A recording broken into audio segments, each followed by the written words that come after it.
Ladies and gentlemen, welcome back. It is the King and I Life podcast hosted by myself, Soul Touching the Forward, and my brother. So Yo, we are talking about paying it forward, ladies and gentlemen. So we back talking about paying it forward. Yeah. So, hey, no further ado. Y'all know what to do. Y'all know where to find us. So let's jump back into this conversation, son. So Lex. Yes, sir. We are talking about paying it forward, as they say. And so, do you think different communities view this differently, or is it just across the board? Everyone is cool with it because they're paying it forward. I'm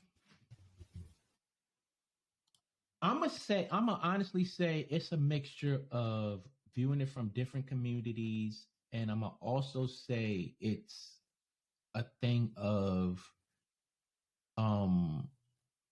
age groups.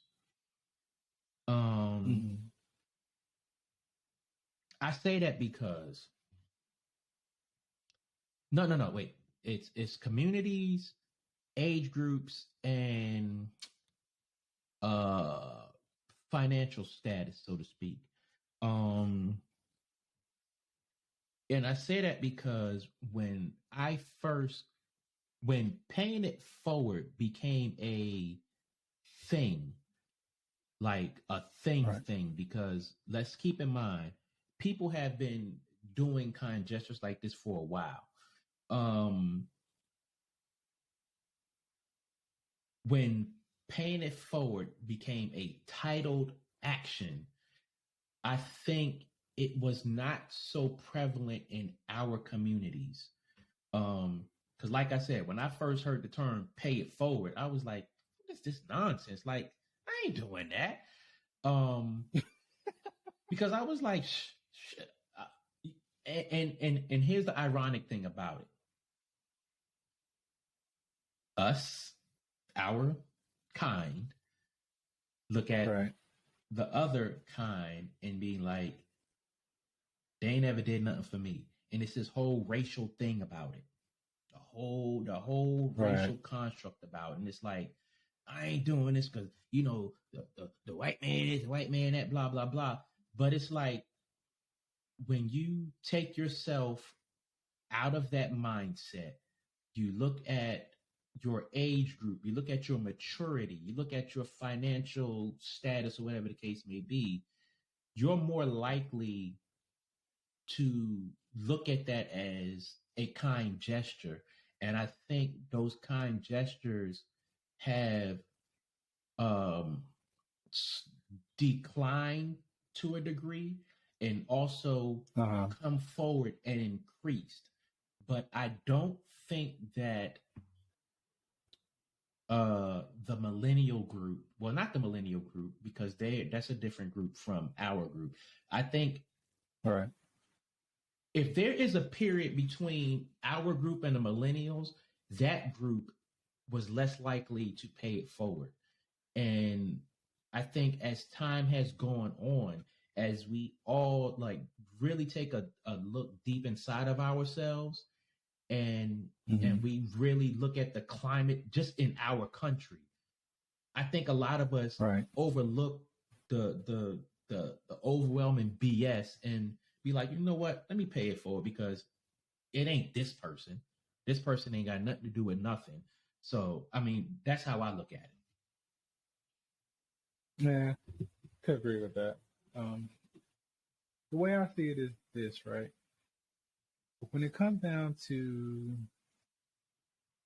people, as far as individuals, and being in a pay it forward mood, I think it doesn't matter about, our racial background. Right. Simply because, like, when I've done it in some occasions, I'll be like, well, let me pay for the person behind me. And I don't even look over my shoulder. Right. You know what I mean? So in that regard, that's how I operate. But as far as, how some other groups may see it differently, I get it. Even when it comes down to some people within our own community, like, no one else has ever done anything for me, or, people that look like me. So why should I do that? Mm-hmm. And, if that's just how they feel, that's how they feel. They're entitled to that sentiment, mm-hmm. as they say. But again, for me personally, I don't give a damn what the next person looks like. Right. Yeah.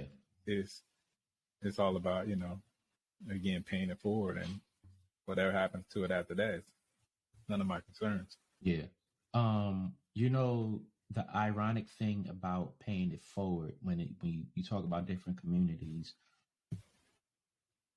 sometimes paying it forward has a shock value to it that is priceless, because depending on where you are, I'll use my area for an example. I live in Edgewood, Maryland, Harford County, which is like 30 minutes north of Baltimore City. Mm-hmm. A while back, they tore down a lot of the projects in Baltimore City, and a lot of those people moved up here. The one thing that did was bring a lot of knuckleheads up here. So when you have that, you have, like, where I live at, it's real, like, chill. Like, it's kind of like your neighborhood, quiet, chill for the most part. So if and there is a little racial tension. I won't say it's a lot of racism, but there's a little indifference up here. So sometimes if certain Caucasian individuals pay for my stuff, it shocks the hell out of me. Like, really shocks the hell out of me. Oh, wow. And then when I pay for certain stuff for Caucasians, it shocks the hell out of them, because we're kind of in a time that kind of mirrors, or not mirrors directly, but have traces of Jim Crow and segregation. But it's not like deep rooted like back in those days, but it's kind of like, oh wow, this person did that for me. Wow, okay. And it's the same way. So it does have that shock value, and it also helps to show people of different backgrounds that we're not what we're sometimes perceived to be. Doesn't matter if we're Caucasian, Black, Hispanic, or whatever. Paying it forward helps show that, hey, I see you as another person. Right. And I think that's one of the major things about it, is people saying that I see you as a person. I don't know you. Right. I don't know anything about you, your background, or I don't care what your, ethnicity is. I just want to play it forward. Mm-hmm. And I remember, as we're sitting here talking about it, there was a movie called Paying It Forward. Really? And I remember watching the movie. Yeah. Yeah, that shit was. Interesting.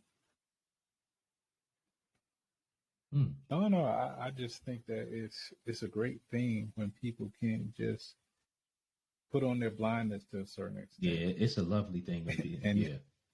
Yeah. Totally agree. It's a shame that, at this day and age, we're still not there yet. Yeah. Well, we're not fully there.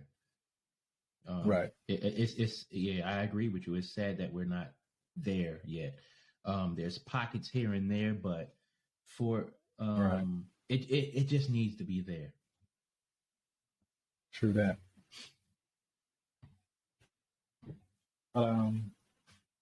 What are some of the non-monetary ways to pay it forward, do you think?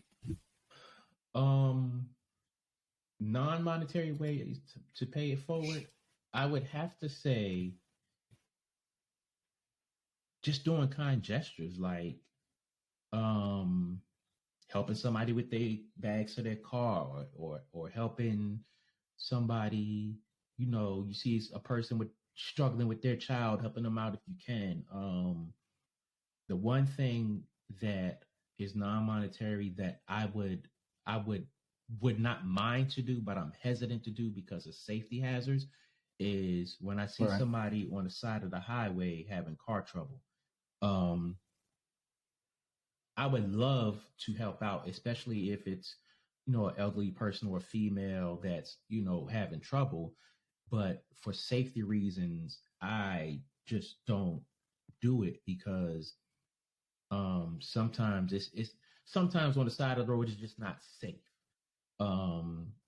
Sometimes I don't want to put myself in a position to where things can go left, and I don't want to be accused of no nonsense.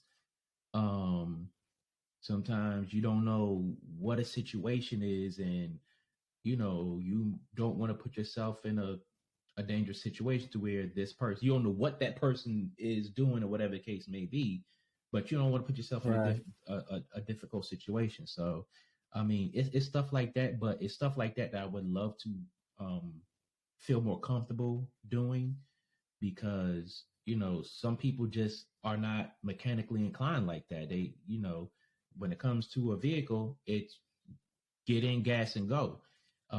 They might have a flat tire or something like that. They might need a jump. Now, if they in a parking lot or something like that, they need a jump. Got you all day.